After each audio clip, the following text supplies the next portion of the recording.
Assalamualaikum warahmatullahi wabarakatuh. Perkenalkan, nama saya Pritayanto. Saya dari Fakultas FKIP Prodi PG PAUD. Di sini saya akan memaparkan hasil pemahaman saya tentang materi compression exercise. Yang pertama, understanding the mind AD adalah kemampuan untuk memahami dan mengidentifikasi ide utama atau pesan inti dari sebuah teks, wacana, atau komunikasi. Ini melibatkan kemampuan untuk mengidentifikasi informasi penting, membedakan antara informasi utama dan pendukung, menangkap makna implisit dan eksplisit, menghubungkan informasi dengan pengetahuan sebelumnya. Kemampuan ini penting dalam berbagai aspek kehidupan seperti membaca dan memahami akademis, mengikuti ilustrasi dan panduan, menganalisis informasi dan membuat keputusan, dan yang terakhir berkomunikasi efektif dengan orang lain. Kemudian yang kedua, detail question. Detail question adalah jenis pertanyaan yang memerlukan jawaban spesifik dan rinci tentang informasi yang telah dibaca atau dipelajari. Pertanyaan ini bertujuan untuk menguji kemampuan seseorang dalam memahami dan mengingat detail-detail penting dari sebuah teks atau materi. Kemudian ada ciri-ciri detail question. Yang pertama, fokus pada informasi spesifik. Yang kedua, memerlukan jawaban yang rinci dan akurat. Dan yang ketiga, biasanya dimulai dengan kata tanya seperti apa, siapa, kapan, di mana, dan bagaimana. Kemudian contoh detail question. Yang pertama, siapa tokoh utama di dalam novel tersebut? Yang kedua, apa ibu kota negara Prancis? Dan yang ketiga, kapan peristiwa penting tersebut terjadi? Kemudian selanjutnya yang ketiga, vocabulary practice. Vocabulary practice adalah latihan yang bertujuan untuk meningkatkan kemampuan memahami dan menggunakan kata-kata dalam bahasa tertentu. Ini dapat meliputi yang pertama, mempelajari makna kata-kata yang baru. Yang kedua, menggunakan kata-kata dalam kalimat.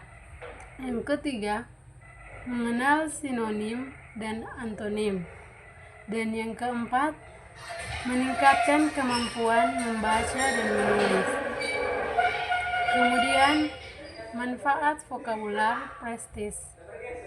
Yang pertama, meningkatkan kemampuan berkomunikasi. Yang kedua, meningkatkan kemampuan membaca dan memahami teks. Kemudian yang ketiga, yang terakhir meningkatkan kemampuan menulis dan mengungkapkan ide.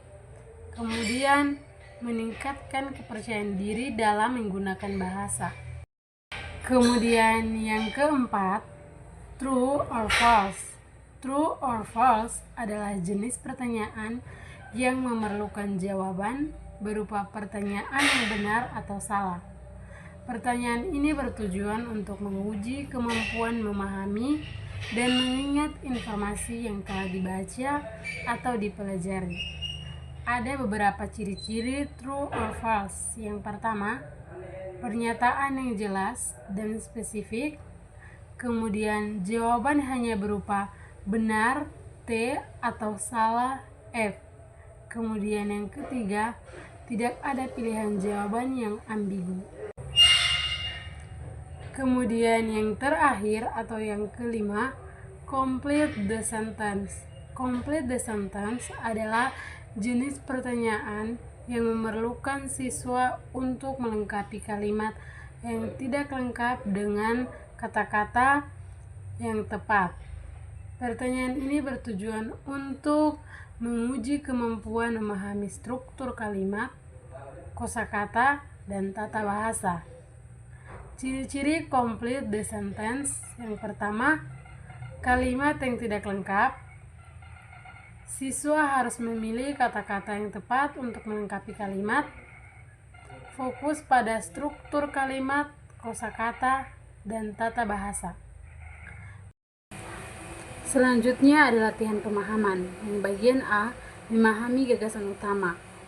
Pertanyaannya nomor 1, apa gagasan utama ide pokok tersebut? Jawabannya C. Bermain merupakan bagian penting dari pembelajaran. Kemudian yang kedua, apa yang dipelajari anak-anak saat mereka bermain bersama? Yang dipelajari anak-anak saat mereka bermain bersama yaitu berbagai keterampilan sosial dan emosional seperti berinteraksi, berbagi hal-hal baru, dan bekerja sama. Kemudian bagian C, apa peran guru saat kegiatan bermain? Peran guru terbagi menjadi dua. Yang pertama, menciptakan lingkungan yang aman dan kaya akan stimulasi. Kemudian yang kedua, mengamati interaksi anak-anak untuk memahami kebutuhan dan minat mereka. Kemudian true atau T, or false atau F. Yang pertama, anak-anak hanya bermain untuk bersenang-senang di sekolah. Jawabannya false atau F. Bermain tidak hanya untuk bersenang-senang, tetapi juga membantu anak-anak mengembangkan berbagai jenis keterampilan. Yang kedua, bermain membantu anak-anak mengembangkan berbagai jenis keterampilan. Jawabannya true atau T. Bermain adalah cara penting bagi anak-anak belajar dan mengembangkan keterampilan seperti sosial, komunikasi, dan motorik. Kemudian yang ketiga, guru tidak perlu membimbing kegiatan bermain. Jawabannya false atau F. Bimbingan guru dapat membantu anak-anak memaksimalkan manfaat diri kegiatan bermain dan memastikan kegiatan tersebut aman dan edukatif. Kemudian yang keempat, melalui bermain anak-anak dapat belajar berkomunikasi. Jawabannya true atau T.